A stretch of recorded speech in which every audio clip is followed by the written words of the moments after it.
During his momentous nocturnal journey, known as Isra and Miraj, the messenger of Allah, peace be upon him, experienced a significant moment as he approached the first heaven.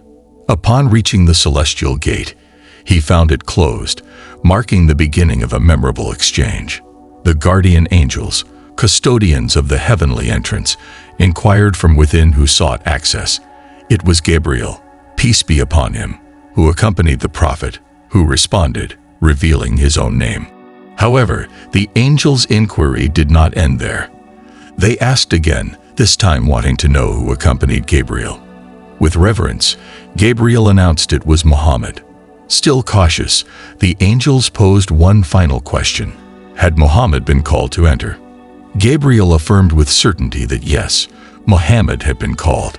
With this confirmation, the gates of the first heaven opened, allowing Muhammad, peace be upon him, to enter. He was received splendidly, a tribute to his lofty status and the honor of his divine mission, marking the significant moment in his celestial journey.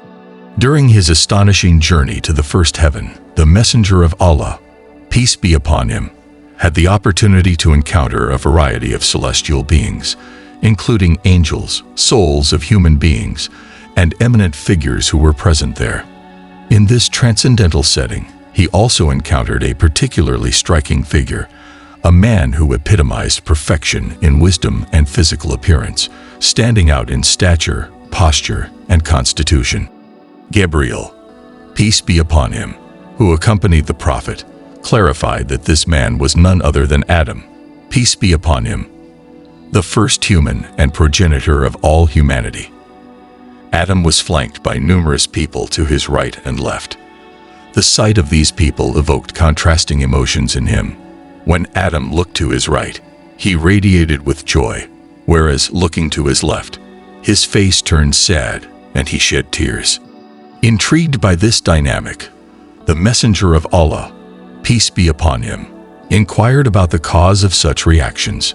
Gabriel explained that those to the right of Adam were the human generations who had remained upright, honest, and virtuous, whose sight brought joy to Adam. On the other hand, those who were to his left were the descendants who had deviated from the right path and committed evil deeds, whose sight deeply saddened Adam, leading him to cry for them. During his profound spiritual journey during the Miraj, the messenger of Allah, peace be upon him, continued his exploration and observation of the events in the first heaven, which allowed him to understand more about retribution and rewards in the hereafter. In a particularly revealing vision, he observed diligent farmers working tirelessly in the fields. The amount of harvest they gathered was directly proportional to their efforts invested.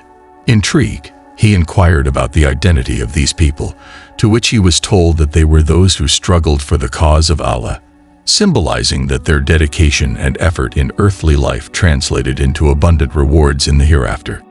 In another different scenario, the messenger of Allah, peace be upon him, witnessed a disturbing scene where some people seemed to be suffering intensely, with their heads being crushed over and over again. He asked about who these individuals were, and he was explained that they were those who had neglected their obligatory prayers. They were people who had consistently delayed their prayers and did not raise their heads from the ground as a sign of negligence or spiritual laxity. This vision was a representation of the severe consequences of neglecting religious obligations, a somber reminder of the weight of fulfilling divine mandates. Continuing his observation in the celestial journey, the messenger of Allah, peace be upon him, witnessed more scenes that illustrated the spiritual consequences of actions in earthly life.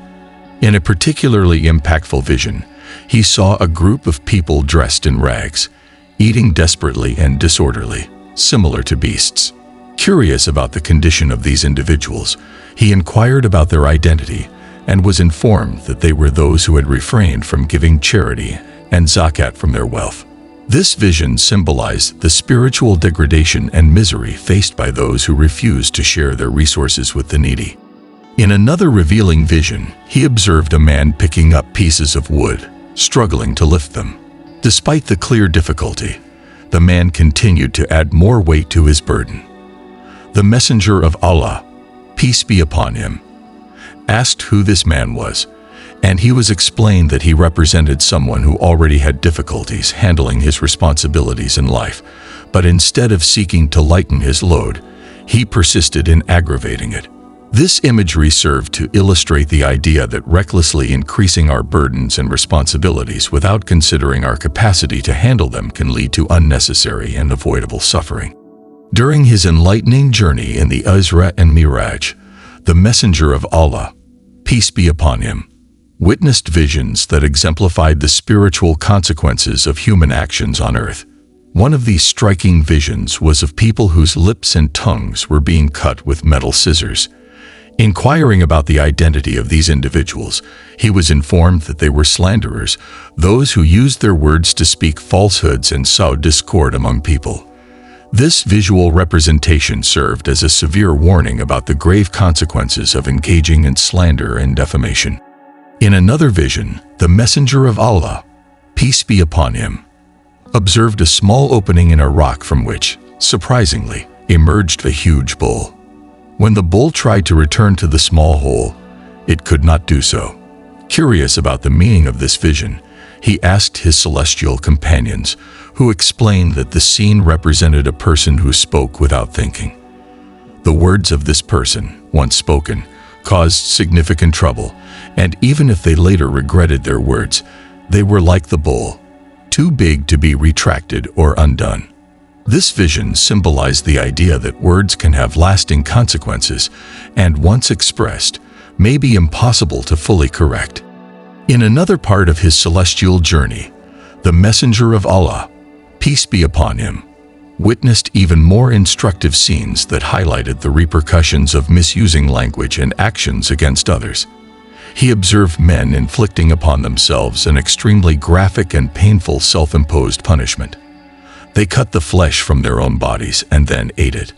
Upon inquiring about the identity of these individuals, he was informed that they were those who slandered and mocked others. This symbolic representation vividly showed how such individuals, through their acts of verbal malice, ended up consuming themselves with their own words in the hereafter, a reflection of the internal destruction they caused on earth. Furthermore, he saw people with nails made of copper, with which they repeatedly struck their chests and mouths. Inquiring about these figures, he was explained that they were those who spoke ill of others, attempting to tarnish their reputation. This act of self-harm symbolized the pain and damage that their malicious words cause, not only to others but to themselves, in a cycle of self-inflicted violence. In a continuation of his enlightening visions during the celestial journey, the messenger of Allah, peace be upon him, observed individuals suffering specific torments for their actions in earthly life. He saw people with lips as thick as those of a camel, who were consuming fire.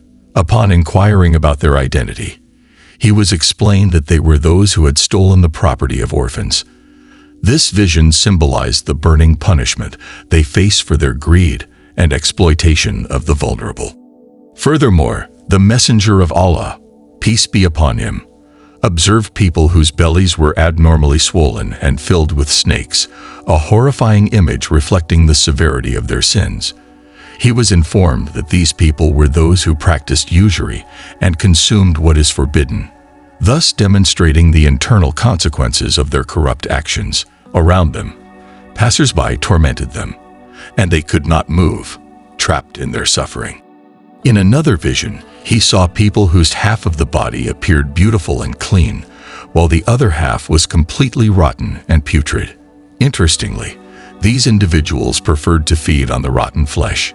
He was told that they represented those who cheated on their spouse, engaging in illicit relationships, and the two halves represented the duality between their public and private acts, and how they opted for the corrupt despite knowing the pure.